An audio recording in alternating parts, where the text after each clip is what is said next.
사법행정권 남용 의혹을 수사 중인 검찰이 박병대 전 대법관에 이어 고영한 전 대법관을 소환했습니다. 법원 구성원 여러분께 정말 송구스럽습니다. 울산지법 부장판사가 법관 탄핵을 의결한 전국 법관대표회의의 대표성을 문제 삼으며 전체 법관 의견이 들어야 한다고 주장했습니다. 문재인 대통령이 음주운전 강력 처벌을 천명한 지 40일 만에 김종천 청와대 의전비서관이 음주운전을 하다 적발됐습니다. 적발 당시 면허 취소 수준이었으며 비서관실 직원 2명도 동승했습니다. 윤장현 전 광주시장이 권양순 여사를 사칭한 문자에 속아 4억 5천만 원을 뜯긴 것으로 드러났습니다. 과거 민주당 선거운동원으로 활동한 40대 여성이 지방선거 후보자 공천을 앞둔 시기에 윤 전 시장 등 지방 유력 인사 10여 명에게 전현직 영부인을 사칭한 사기 문자를 보냈습니다. 삼성전자가 반도체 백혈병 피해자들에게 공식 사과하고 지원 보상을 약속하면서 11년간 이어져온 분쟁이 마무리됐습니다. 삼성전자의 다짐으로 보고 받아들이려 합니다. 주말인 내일 전국에 비나 눈이 오고 특히 강원, 경기 지역에 많은 눈이 예상됩니다. 영하권 추위가 찾아오면서 스키장들이 개장해 손님 맞이 준비에 한창입니다.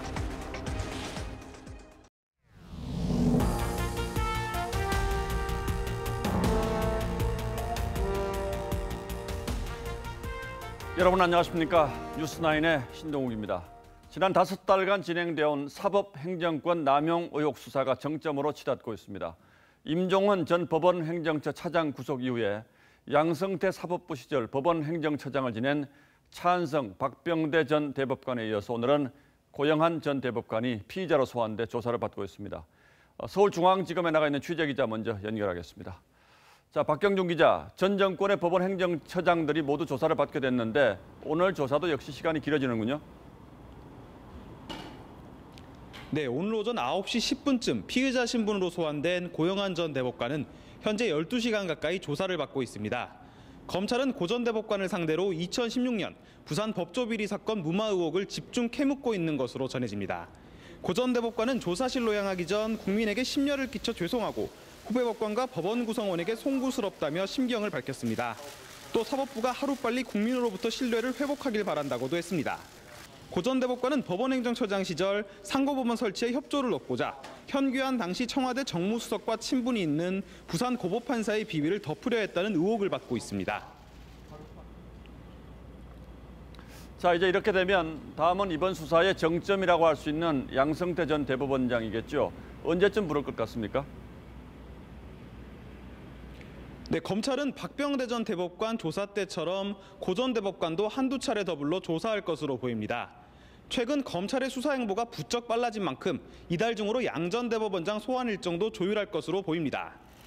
하지만 이미 구속 기소된 임 전 차장은 물론 어제까지 3차례 조사를 받은 박 전 대법관도 검찰이 제기하는 혐의와 적용 법률에 강한 이견을 표출하고 있어 막판까지 난항이 예상됩니다.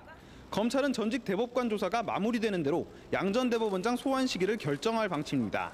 지금까지 서울중앙지검에서 TV조선 박경준입니다. 예, 이런 가운데 사법행정권 남용 혐의로 대법원이 징계를 청구한 판사 13명의 명단이 정치권을 통해서 흘러나오면서 파장이 커지고 있습니다. 내부 징계가 확정되기도 전에 명단이 흘러나오면서 오늘 하루 법원이 다시 찬반 양론으로 나눠 격론이 벌어졌는데 대법원이 급히 진화에 나섰지만 법원 내부 갈등의 골은 갈수록 깊어지고 있습니다. 김태훈 기자가 취재했습니다. 대법원은 어젯밤 출입기자단에 긴급 문자 메시지를 돌렸습니다.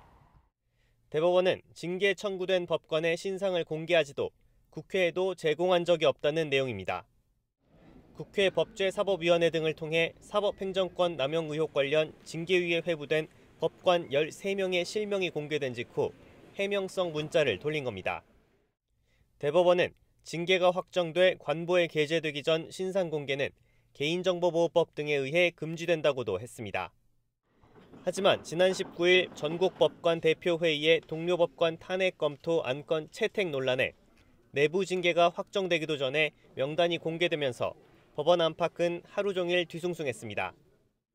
법원 내부망엔 현직 부장판사가 법관 대표 회의부터 탄핵하자는 글도 올라왔습니다. 김명수 대법원장의 침묵을 비판하는 목소리도 상당수였습니다. 대법원장 직속인 사법발전위원회 후속 추진단을 이끌었던 김수정 변호사는 김 대법원장을 향해 되려 개혁 후퇴를 운운하며 비판하기도 했습니다. 법관의 독립을 침해하려는 어떠한 시도도 온몸으로 막아내겠다던 김명수 대법원장. 검찰 수사에 국회 탄핵 움직임까지 겹쳐 법원이 유례없는 혼돈 사태에 접어드는데도 오늘도 외부 일정을 이유로 침묵을 지켰습니다. TV조선 김태훈입니다. 예, 그럼 이번에는 법원 내부 게시판에 법관 대표회의를 탄핵하자고 공개 글을 올린 울산지방법원의 김태규 부장판사를 직접 연결해 보도록 하겠습니다. 안녕하십니까. 판사님도 법관 대표회의에 참여를 하고 계신 거죠? 예, 맞습니다. 울산지방법원 대표로 참여하고 있습니다. 예, 며칠 전 법관 탄핵 검토 의결이 있던 날 회의 중에 나가셨다는 얘기를 들었습니다만. 예, 맞습니다. 예, 어떤 이유에서 그러신 건가요? 예, 그날 이루어진 표결 절차가 저로서는 굉장히 부당하다고 느꼈고 그래서 동료를 탄핵하는 자리였기 때문에 그 부당하게 동료가 탄핵되는 모습을 계속 지켜보고 있는 것은 저로서는 너무나 불편했기 때문에 그 자리를 떠났습니다. 그러니까 그날이죠. 11월 19일은 정의의 여신이 칼로 자신의 목을 베어버린 날로 기억될 것이다. 이런 주장을 하셨는데 이건 무슨 뜻입니까? 법관이 법관을 탄핵하겠다라고 의결을 한 겁니다.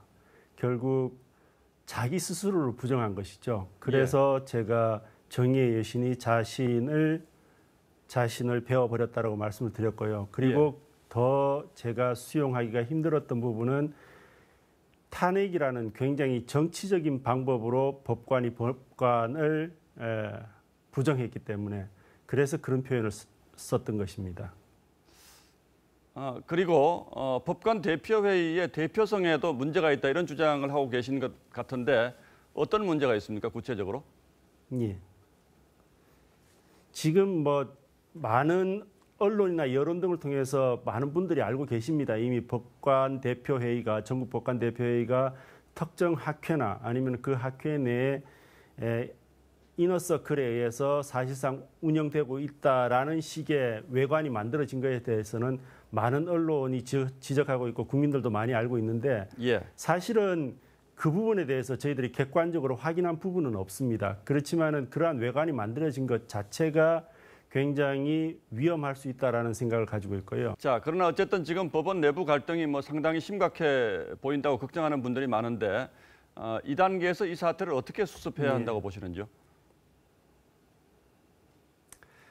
글쎄요.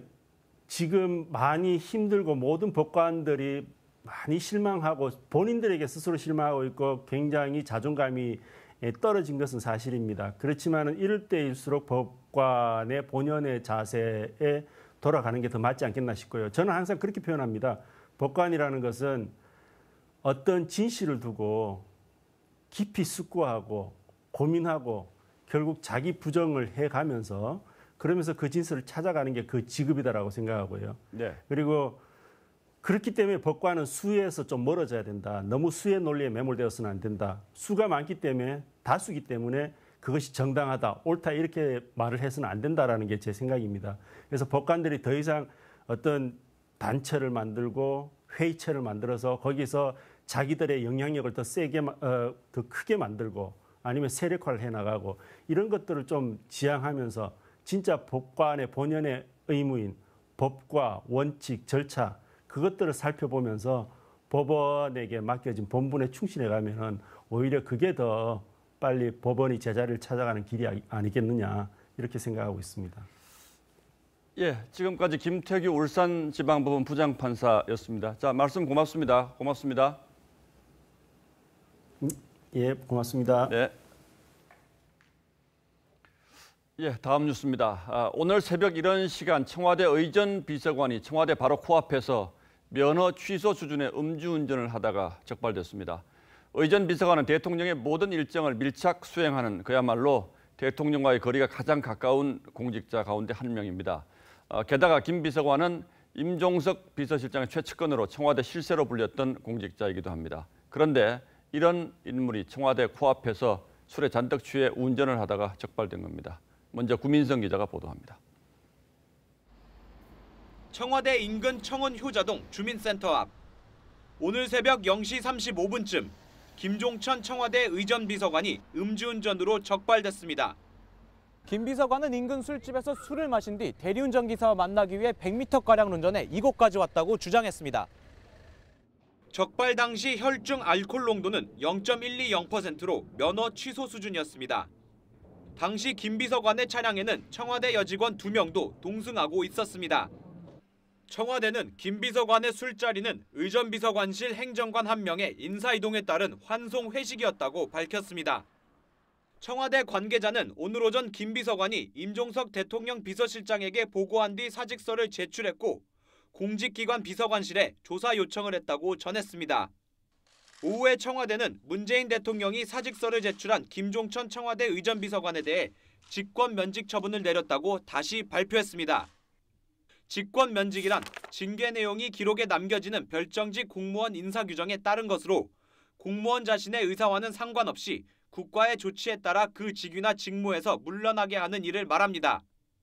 공석인 의전비서관은 홍상우 의전비서관실 선임 행정관이 맡게 됩니다.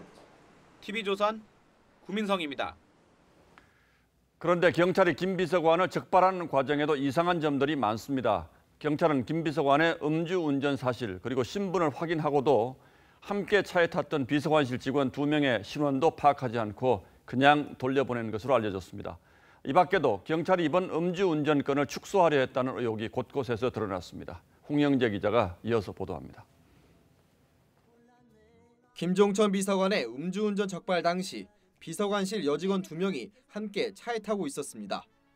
그런데 경찰은 김 비서관의 음주 여부만 확인한 뒤 동승자들의 신원은 확인하지 않고 돌려보냈습니다. 김 비서관이 음주운전을 시인했고 대리기사를 불렀기 때문에 음주운전 방조 혐의가 성립되지 않는다는 이유였습니다. 2016년 4월 음주운전 처벌법이 강화되면서 음주운전자의 술자리 동석자나 차량 동승자를 조사하는 게 일반적인 절차입니다. 평소에 왜 말리지 않았는지 어떻게 타게 된 경위 이런 것들 이제 수사를 해. 전에 누구랑 술 먹고. 경찰은 단속 당시 차적 조회를 통해 해당 차량이 청와대 차량이란 점과 운전자가 청와대 공무원이란 사실을 확인했습니다. 이 때문에 경찰이 청와대를 의식해 봐주기 조사를 한 것이 아니냐는 의혹이 제기됩니다. 당초 경찰이 언론에 발표한 100m라는 운전거리도 김 비서관의 해명을 곧이곧대로 듣고 실제보다 축소했다는 의혹이 나옵니다. 청와대가 김 비서관 차량의 주차 장소를 밝힌 음식점 앞입니다. 음주 적발 장소에서 차도로 400m 넘게 떨어져 있습니다. 서울 종로경찰서는 당초 발표한 내용들에 대해 의혹들이 이어지자 동승자들도 음주운전 방조 혐의가 있는지 뒤늦게 조사하겠다고 밝혔습니다. TV조선 홍영재입니다. 문재인 대통령은 음주운전 차량에 치여 숨진 윤창호 씨 사건이 사회적으로 큰 논란이 된 뒤에 음주운전은 살인 행위라고 말한 바 있습니다. 뿐만 아니라 윤창호법을 발의한 이용주 의원이 음주운전으로 적발돼 큰 비난을 받았고 지금도 윤창호 씨의 친구들은 음주운전자의 처벌을 강화해달라며 칼바람 속에서 서명을 받고 있습니다. 그래서 이번 사건이 더 크게 느껴집니다. 청와대를 취재하는 최지원 기자가 보도합니다. 음주운전 피해로 목숨을 잃은 윤창호 씨의 친구들은 오늘도 거리에서 이른바 윤창호법 통과를 촉구하는 서명운동을 벌였습니다. 비서관 또한 그분은 이제 음주운전을 말려야 될 사람인데 그렇게 하는 것 자체가 아직 확실히 음주운전에 대한 관대한 문화가 좀 지배적이지 않나 생각을 하고요. 윤 씨 사건이 논란이 된 지난달 문재인 대통령은 음주운전은 살인 행위라고 말했습니다. 음주운전 사고는 실수가 아니라 살인 행위가 되기도 하고 다른 사람의 삶을 완전히 무너뜨리는 행위가 되기도 합니다. 하지만 정작 청와대 내부에서 음주 사고가 잇따랐습니다. 지난달에는 경호처 5급 공무원이 술에 취한 채 시민을 때려 코뼈를 부러뜨리는 폭행 사고를 냈고 지난해 9월 뉴욕 순방 때는 경호처 파견 직원이 회식 자리에서 인턴을 성희롱한 사건이 발생했습니다.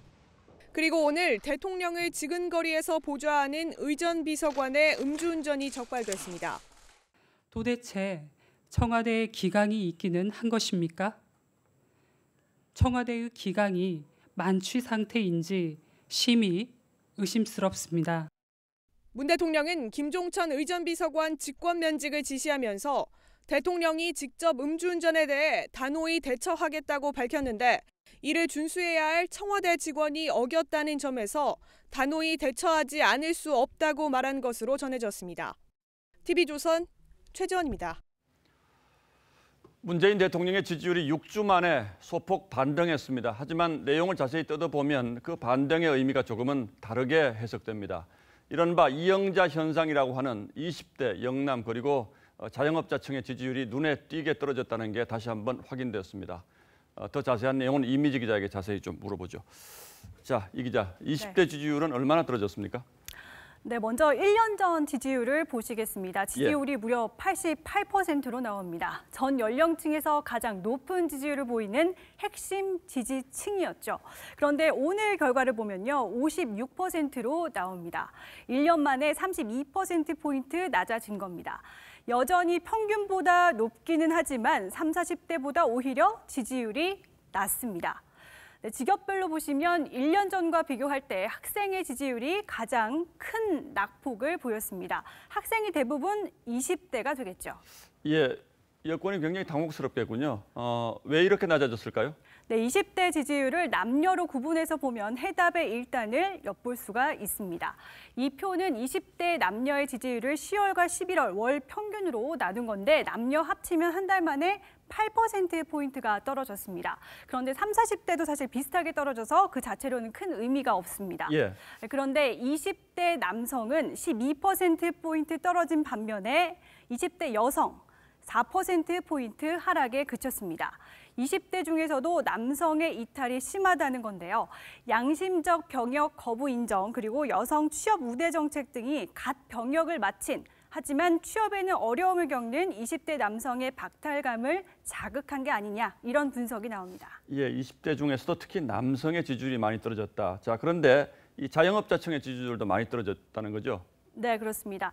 사실 1년 전 지지율과 비교를 해보면 가장 하락폭이 큰 직업군은 아까 말씀드렸듯이 학생입니다. 네, 아무래도 이 취업난이 반영된 결과가 아니겠냐 이런 해석이 나옵니다. 한 달 전과 비교하면 지지율이 가장 크게 하락한 직업군은 화이트 컬러였습니다. 그런데 어떤 비교 시점을 잡든 자영업자가 하락폭이 두 번째로 큰 직군이기도 합니다. 예, 그러니까 자영업자가 현 정부 경제 정책의 여파를 가장 크게 느끼는 계층이다 이렇게 볼 수밖에 없겠네요. 네, 그렇습니다. 1년 전에는 대통령을 부정평가하는 이유 1등이 보복 정치였습니다. 표현은 다르지만 경제를 이유로 든 비율을 다 합해도 15%입니다. 그런데 오늘 나온 결과는 부정평가 이유가 경제 민생 문제 해결 부족이었습니다. 표현을 달리한 경제 문제를 다 합치면 59%가 경제를 꼽았습니다. 예, 이미지 기자 잘 들었습니다. 수고했습니다. 예, 다음 뉴스입니다. 이재명 경기지사와 관련해서 논란이 커지고 있는 이른바 해경궁 김 씨가 이 지사의 부인 김혜경 씨일 것으로 추정되는 정황들이 연이어 나타나고 있습니다. 이번에는 이 지사 부부가 다니는 교회에서 해경궁 김 씨가 쓰는 아이디와 똑같은 아이디가 발견됐습니다. 이 지사 측은 경찰이 관련 없는 내용을 언론에 흘리면서 망신 주기 수사를 하고 있다고 반발했습니다. 주원진 기자입니다. 경기도 성남시에 있는 교회입니다. 이재명 경기도지사와 김혜경 씨가 다닌 것으로 알려져 있습니다. 그런데 이 교회 홈페이지에 해경궁 김 씨가 쓰는 KHK631000이라는 아이디가 있는 것으로 확인됐습니다. 특히 이 아이디 소유주 이름은 김혜경 씨인 것으로 확인됐습니다. 물론 동명이인일 가능성도 배제할 수는 없습니다. 하지만 교회 측은 취재에 응하지 않았습니다. 네이버에서는 이재명 지사를 뜻하는 LJM과 해경궁 김 씨의 KHK631000이 합쳐진 아이디가 발견됐습니다. 공교롭게도 이 아이디는 김혜경 씨가 수사를 받기 시작한 4월에 삭제됐습니다. 김혜경 씨를 고발한 이정열 변호사도 새로운 정황을 제시했습니다. 지난 2015년 1월 고위층 병역에 관한 글이 해경궁 김 씨 트위터 계정에 올라왔는데 일부는 같은 내용이 김혜경 씨의 카카오 스토리에도 올라옵니다. 이 변호사는 두 사람이 동일인이라는 증거라고 주장했습니다. 이 지사 측은 경찰이 혐의와 관련도 없는 내용을 언론에 흘리며 망신주기 수사를 한다며 반발했습니다. 이 지사는 내일 아침 10시 친형 강제 입원 혐의 등의 피해자 신분으로 검찰에 출석합니다. TV조선 주원진입니다. 이런 가운데 이 지사의 선거 캠프 대변인이었던 백종덕 변호사가 이번 수사를 지휘하는 경찰 간부 2명을 고발했습니다. 그런데 고발 내용이 좀 뜻밖입니다. 이번 수사에 대한 고발이 아니라 벌써 수년이 지난 한바비리, 즉 건설 현장 식당 수주 관련해서 뇌물을 받았다는 내용입니다. 백 변호사는 이 지사와는 관련 없는 고발이라고 하고는 있습니다만 이 지사의 반격으로 보는 시각이 많습니다. 김성돈 기자가 취재했습니다. 백종덕 변호사는 허경열 경기남부지방경찰청장과 유현철 분당경찰서장을 뇌물수수 혐의로 고발했습니다.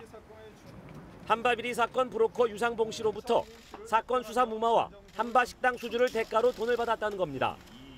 허경열 치안정감이 2005년경부터 2010년경까지 약 1억 4천만 원을, 유현철 경무관이 2009년경부터 2010년경까지 약 1억 2천만 원을 각 수수하였다는 것입니다. 백 변호사는 현재 수감 중인 유 씨로부터 편지를 받은 뒤 접견을 통해 관련 진술과 증거 자료 등을 확보했다고 밝혔습니다. 이 가운데는 허 청장이 받은 돈 일부를 반환한 내역서도 있다고 밝혔습니다. 허경열 청장과 유현철 서장은 이재명 지사 부부를 기소 의견으로 검찰에 송치한 경찰 책임자입니다. 백 변호사는 6.13 지방선거 당시 이재명 경기지사 후보 캠프의 가짜뉴스 공동대책단장과 대변인을 지냈습니다. 이 지사님 측 쪽이랑은 전혀 이번 고발에 대해서 논의된 바가 없는 겁니다. 대변인께서 이제 전화를 하셨습니다. 그래서 대변인께도 이제 자세한 내용을 얘기하지는 못했고요. 지금 오늘 이렇게 말씀드리는 것입니다.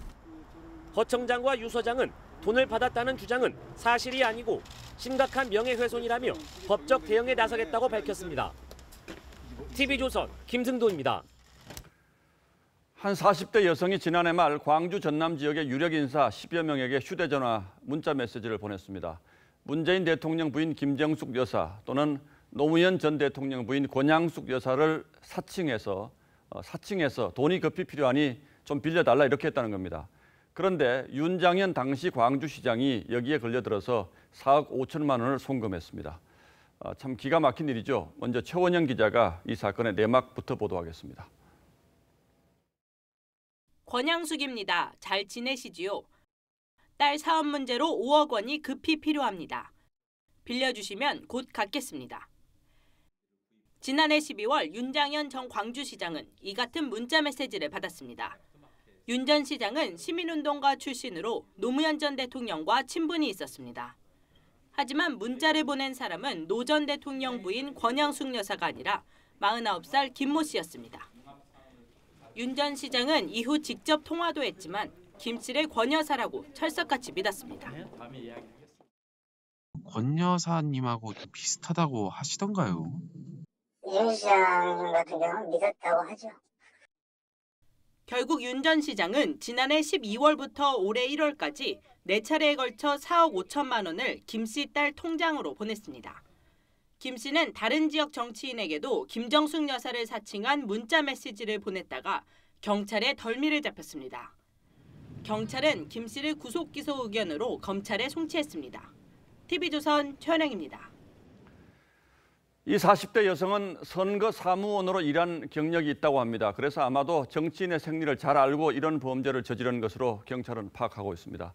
무엇보다 범죄 시점이 지방선거를 앞두고 공천 경쟁이 치열했을 때라는 점에 경찰은 주목하고 있습니다. 박건우 기자가 취재했습니다. 40대 여성 김모 씨는 지난해 12월부터 지역 정치인들에게 휴대전화 메시지를 보냈습니다. 김 씨는 자신이 권양숙, 김정숙 여사라며 딸이 사업을 하는데 필요하니 돈을 빌려달라고 요청했습니다. 의심하는 전화가 걸려오면 말투까지 속여가며 안심시켰습니다. 친분이 있었던 윤장현 시장도 속아 넘어갈 정도였습니다. 피해자는 사투리를 썼다고 합니다. 경상도 사투리를 썼다고 합니다. 하지만 이상한 낌새를 챈 사람이 신고했고 꼬리가 잡혔습니다. 김 씨는 휴대전화 판매일을 하면서 사기 등 전과가 다수 있는 것으로 알려졌습니다. 지역 정치인의 휴대전화 번호는 과거 민주당 선거운동원으로 활동하며 알아낸 것으로 드러났습니다. 몇 명 그 선거 운동에 공식은 아니고요. 선거 운동을 활동을 했던 그런 약간의 전력이 있습니다. 경찰은 지방선거를 앞두고 공천이 한창이던 때 지역 정치인들을 노린 것으로 보고 있습니다. 경찰 조사 결과 추가 피해자는 없는 것으로 확인됐습니다. 현재 김씨 통장에는 잔고가 거의 없는 것으로 알려졌습니다. TV조선 박건우입니다. 드루킹 일당의 댓글 조작을 공모한 혐의로 재판에 넘겨진 김경수 경남도지사에 대한 세 번째 공판이 열렸습니다. 오늘은 김 지사의 의원 시절 보좌관의 진술이 새로 공개됐습니다. 김 지사가 드루킹 일당의 요구를 뿌리칠 수 없는 무언가가 있었다고 생각한다. 이런 내용이었습니다. 김 지사 측은 일방적인 진술이라며 반박했습니다. 조정린 기자입니다. 뇌물수수 혐의로 불구속 기소된 김경수 경남도지사의 의원 시절 보좌관 한모 씨. 드루킹 일당의 인사청탁 관련 특검 조사를 받던 중 드루킹 측이 요구한 오사카 총영사직 대신 샌다이 총영사직을 전화로 제안한 과정에 대해 잘 기억은 안 나지만 김 지사에게 지시받지 않았다면 할 수 없는 것이라고 진술했다고 특검이 밝혔습니다.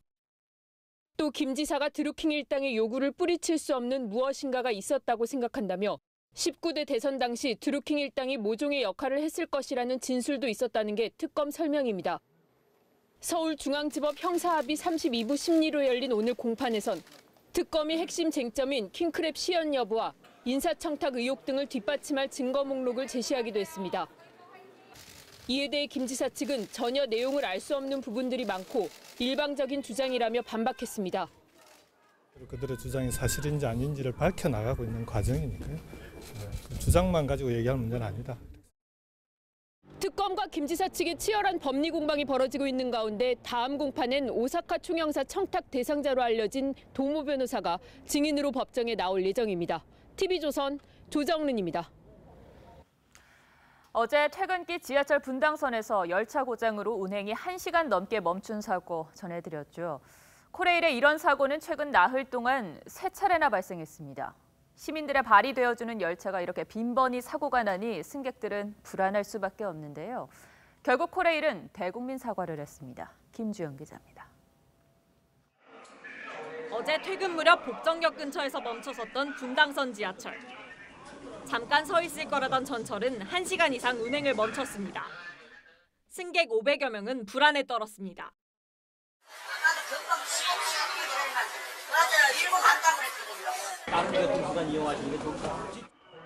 열차 비상제동 장치의 케이블 접촉 불량이 원인.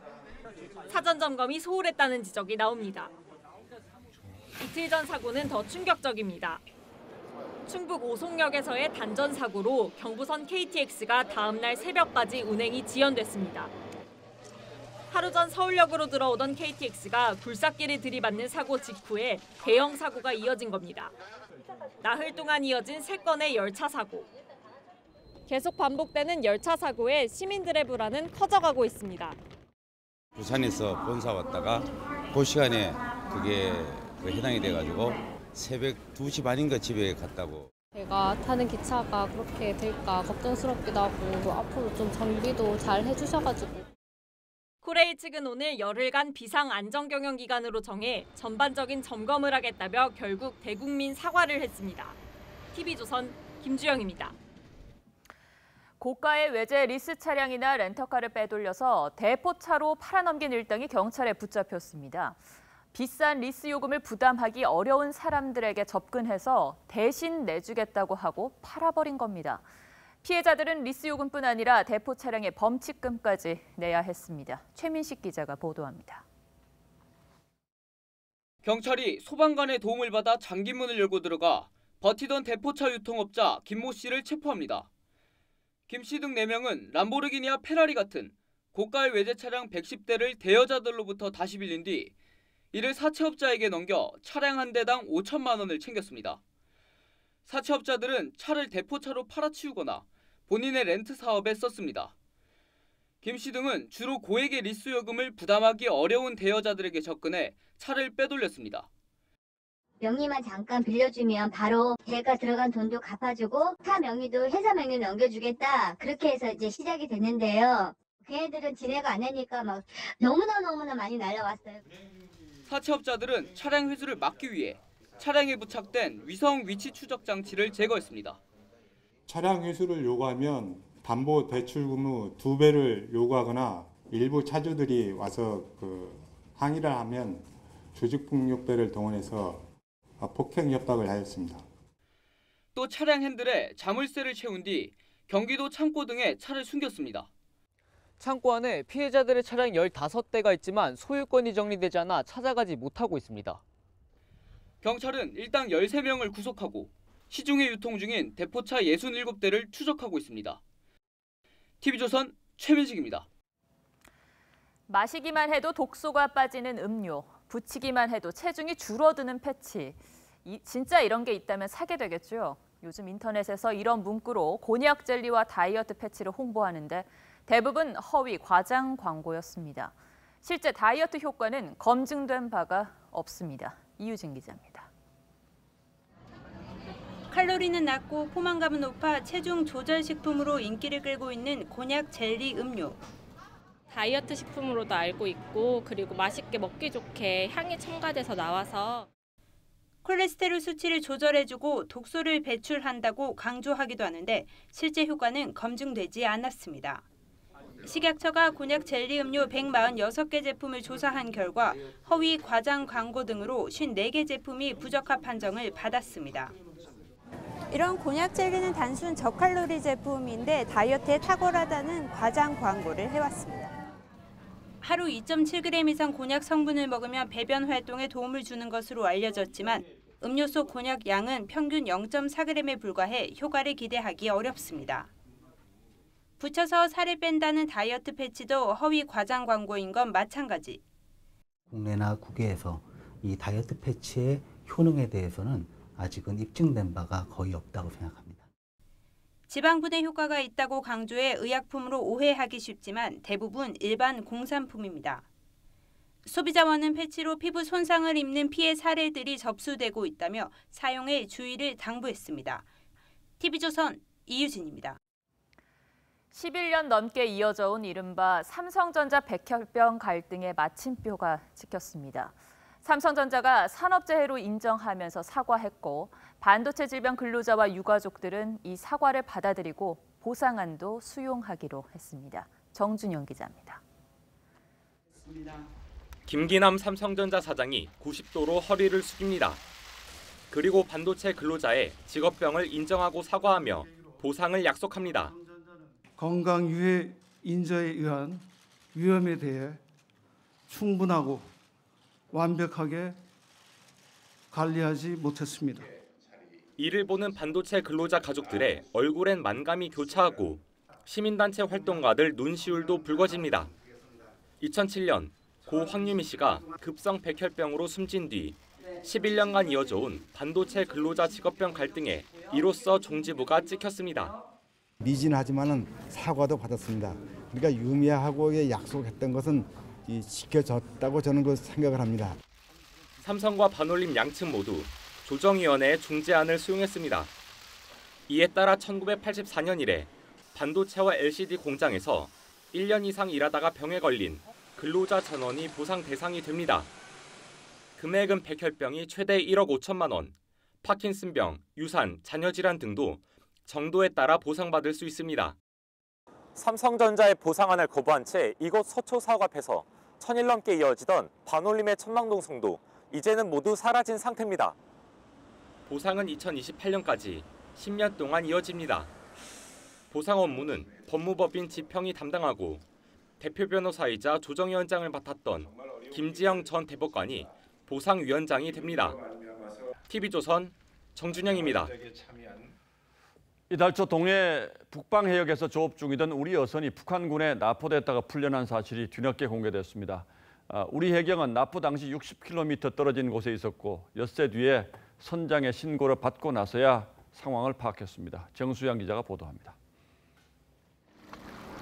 지난 3일 오후 5시 45분쯤 동해 북방 조업자재 해역에서 조업하던 SO에 북한군으로 추정되는 7명에서 8명이 총기를 든 채 올라탔습니다. 이들은 통신기를 차단한 뒤 누가 여기서 작업하라고 했냐면서 선장 등 선원 10명을 격리 조치했습니다. 조업자재 해역은 우리 여선의 조업이 가능한 곳입니다. 저녁 7시 50분쯤 한 명이 추가로 올라타 남북관계가 화해관계니 돌아가라고 했고 SO는 조업지로 복귀했습니다. SO가 납포될 당시 약 60여 킬로미터 떨어져 있던 해경함정은 납포 사실을 알지 못했습니다. 지난 15일에는 북한 경비정 한 척이 같은 해역에서 조업 중이던 SO에 퇴거 명령을 내리는 일도 발생했습니다. 해경은 SO의 항적 등을 조사한 결과 북한 해역으로 들어가지 않았다고 판단했습니다. 해경은 SO 선장이 납포 사실을 6일 만에 뒤늦게 신고했고 SO의 항적을 분석하느라 수사 발표가 늦어졌다고 설명했습니다. 조업자재선 안에서의 조업은 위법이 아니고 특별한 피해가 없어서 신고하지 않았다고 진술했습니다. 통일부는 북측에 유감을 표명하고 재발 방지를 촉구했습니다. TV조선 정수양입니다. 일본 최대 은행인 미쓰비시 파이낸셜 그룹이 대북 제재를 위반한 혐의로 미국 검찰의 수사를 받고 있다고 뉴욕타임스가 보도했습니다. 이게 사실이라면 이 은행은 물론이고 미일 간에 대단히 중요한 외교적 문제도 발생할 수 있습니다. 강동원 기자와 함께 따져보죠. 자, 강 기자, 미쓰비시 은행이 어떻게 대북 제재를 위반했다는 겁니까? 북한의 자금 세탁에 관여를 했다는 겁니다. 미쓰비시가 북중 접경지대에서 활동하는 중국인 사업자들과 거래를 하면서 이들의 신원 확인을 제대로 하지 않았기 때문인데요. 이곳은 북한의 돈 세탁이 빈번하게 일어나는 곳인데도 이를 방조한 거나 마찬가지라 이런 겁니다. 알고도 그렇게 한 건지 아니면 실수로 그렇게 한 건지는 뭐 미국 검찰이 앞으로 밝혀낼 텐데 그러나 지금 일본은 미국의 대단히 중요한 우방이지 않습니까? 실제로 제재를 할 수가 있을까요? 그러니까 미국이 얼마나 정확한 증거를 가지고 있느냐가 문제일 것 같은데요. 우방국이라고 봐주지는 않을 것 같습니다. 미국의 이번 움직임은 동맹국이라고 할지라도 제재 위반에 해당하면 예외 없이 조치를 취할 수 있다는 정치적인 메시지인데요. 실제 미쓰비시는 과거 2013년과 2014년에도 미국의 제재 대상인 미얀마와 이란 등과 연관된 문제로 과징금을 부과받기도 했었습니다. 얼마 전에는 미국 재무부가 이제 우리 은행들을 모아놓고 직접 이런 당부를 한 것도 바로 이런 문제들 때문에 그런 거겠죠? 예, 맞습니다. 지난 9월이었죠. 이 평양 정상회담 직후에 미국 재무부가 국내 7개 은행들과 컨퍼런스 콜, 즉 전화회의를 열고 대북 제재를 준수해달라고 요청을 했습니다. 이 제재가 완화되기도 전에 너무 앞서가면 안 된다는 이야기입니다. 물론 이제 은행에 대한 얘기입니다만 이건 어쩌면 한국 정부의 대북 경협이 너무 앞서 나가지 말아라 이런 경고로도 들리는데요. 예, 맞습니다. 사실 올해 초까지만 하더라도 남북 경협에 대한 기대가 굉장히 컸었는데요. 당시 은행권에서는 너도 나도 북한 시장을 겨냥한 상품을 연구하고 대북 금융 협력 준비를 했었습니다. 그런데 이 컨퍼런스 콜 이후에 모든 잠정 중단한 상태죠. 하지만 이 정부 관계자는 이 국내 은행들이 이 대북 제재를 위반한 적이 없기 때문에 이 미국 측의 제재를 우려할 어떤 이유도 없다 이렇게 이야기하고 있습니다. 그런데 특히 은행들이 미국 재무부를 굉장히 겁내지 않습니까? 그건 왜 그렇습니까? 신재현 전 금융위원장 말을 들어보면 좀 알 수 있을 것 같은데요. 유엔 안보리 대북 제재보다 미국 독자 제재가 더 파괴력이 크다 이렇게 이야기를 했었죠. 그도 그럴 것이 우선 이 과징금 액수가 어마어마합니다. 유럽의 사례를 보면 우리 돈으로 이 조 단위의 액수가 부과된 경우가 많은데요. 이 과징금도 과징금이지만 미국 독자 제재에 걸리면 미국 금융권과의 거래가 전면 중단되고 이 달러화 사용이 금지되기 때문에 은행으로서는 파산할 수밖에 없게 되는 겁니다. 미국의 경고가 어쩌면 우리에게는 뭐 좀 자존심 상하는 얘기로 들릴 수 있는데 현실로 받아들여야 하는 것이 이제 국제사회 힘의 논리 이런 생각이 드는군요. 강동원 기자 잘 들었습니다.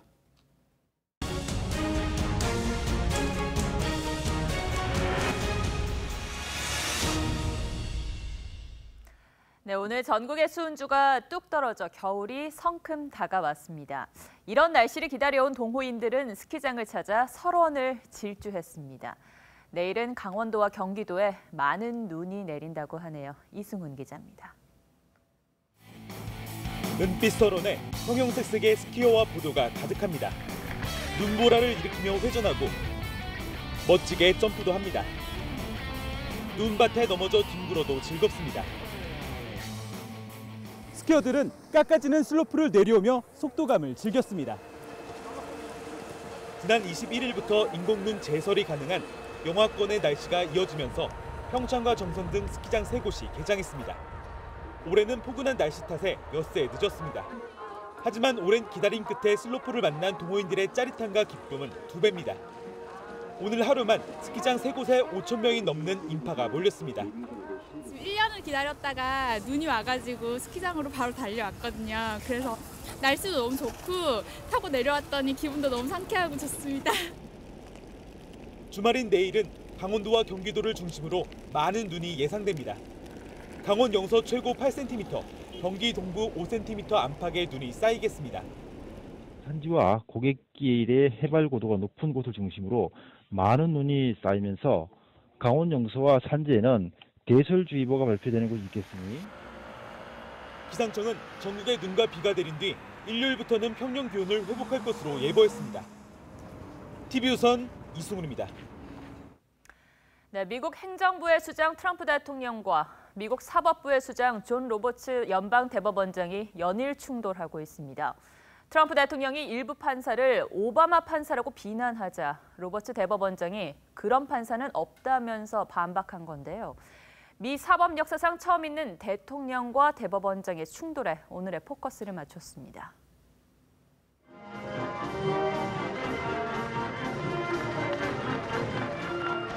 트럼프 대통령이 취임 때 가장 먼저 악수를 나눴던 사람.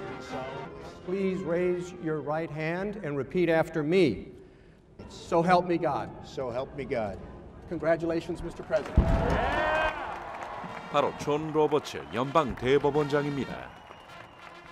1년 10개월이 흐른 뒤 두 사람은 정면으로 맞붙었습니다. 포문은 트럼프 대통령이 먼저 열었습니다. 자신의 반이민 정책의 효력 정지 판결을 내린 존 S. 티거 판사를 노골적으로 비난한 겁니다. This was an Obama judge.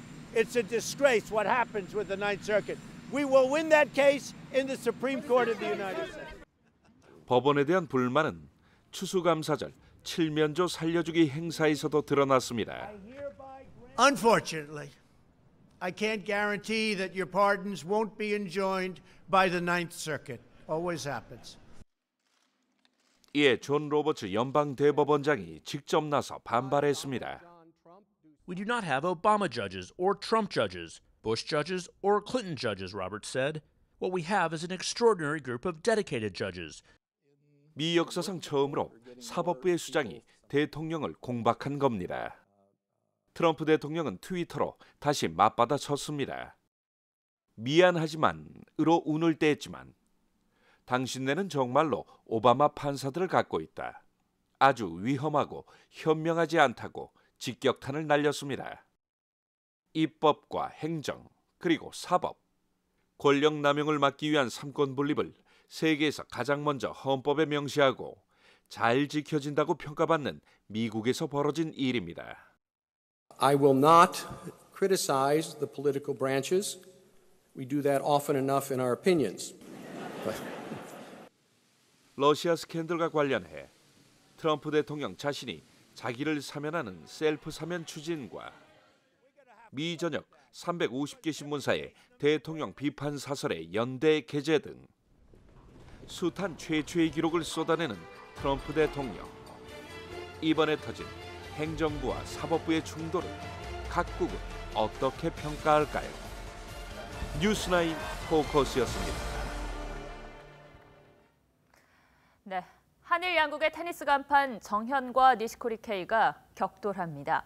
고질적인 발바닥 부상에서 돌아온 정현은 대회가 그리웠던 만큼 승리하겠다고 다짐했습니다. 신유만 기자입니다. 메이저 대회인 호주 오픈에서 한국인 선수 첫 4강에 오르는 등 최고의 시즌을 보낸 정현. 상승세에 제동을 걸었던 고질적인 발바닥 부상을 털어내고 그리웠던 코트에 다시 오릅니다. 한동안 투어를 떠나 있는 동안 뭐 상실감이라기보다는 조금 그 투어에 있었던 많은 감정들이 조금 그리웠던 것 같고. 정현의 부상 복귀 전인 드림 테니스 대회가 오는 일요일 일본 나고야에서 열립니다. 현재 세계 랭킹 9위로 아시아 최강자로 군림하고 있는 일본의 니시코리 케이와 1세트 단판 승부를 벌입니다. 니시코리는 최근 테니스 황제 페더러를 꺾는 등 절정의 샷 감각을 뽐내고 있습니다. 정현은 시즌 복귀 전에 앞서 치르는 이번 대회에서 니시코리를 상대로 지난해 프랑스 오픈 패배를 서력하겠다는 각오입니다. 비록 이벤트 경기지만 최선을 다해서 좋은 모습 보여드릴 수 있었으면 좋겠어요. 정현은 아시아 테니스의 전설 마이클 창과 한조를 이뤄 니시코리와 복식 대결도 펼칩니다. TV조선은 정현의 단식과 복식 경기를 일요일 오전부터 독점 생중계합니다. 정현의 내년 시즌 활약을 가늠해볼 수 있는 중요한 시험 무대가 될 전망입니다. TV조선 신유만입니다.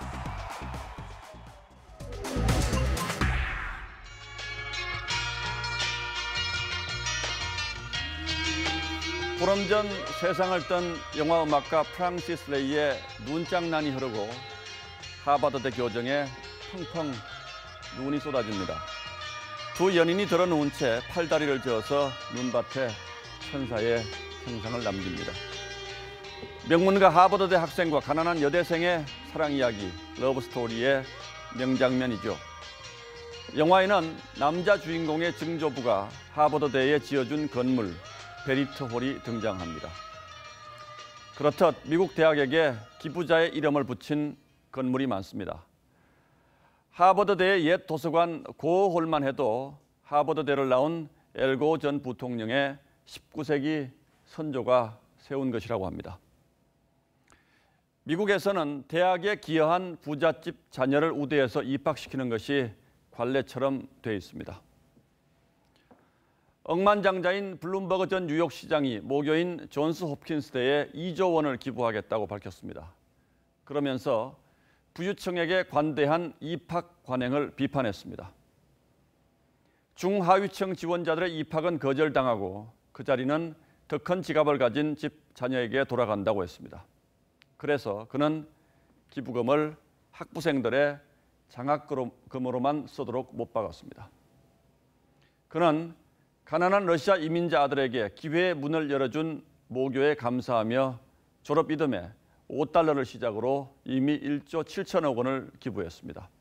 이번까지 합치면 무려 3조 7천억 원에 이릅니다. 우리 이웃에서도 이런 값진 기부는 적지 않습니다. 90살 김영석 씨 부부는 과일 가게를 하며 평생 모은 돈 400억 원을 가난한 학생들을 위해 써달라며 고려대에 기부했습니다. 이 돈을 모으기 위해서 김 씨 부부가 일생을 어떻게 살아왔을지 짐작하기 어렵지 않습니다. 부부는 60년 전 손술의 노점으로 시작해서 지금껏 먹을 것 더 먹고 입을 것 덜 입으며 살아왔습니다. 고려대로 기부하러 가던 날도 밥상에는 김치와 콩나물, 고추 장아찌 뿐이었다고 합니다. 기부를 이렇게 했더니 아주 기뻐요. 감사합니다. 너무 기뻐요. 예, 올해도 전국에 사랑의 온도탑이 들어섰습니다. 내일 새벽 첫눈이 온다는데 올겨울 이웃의 온정도 이 첫눈처럼 펑펑 쏟아졌으면 좋겠습니다. 11월 23일 앵커의 시선은 나눔으로 행복한 세상이었습니다. 예, 금요일 뉴스9 모두 마치겠습니다. 시청해 주셔서 고맙습니다.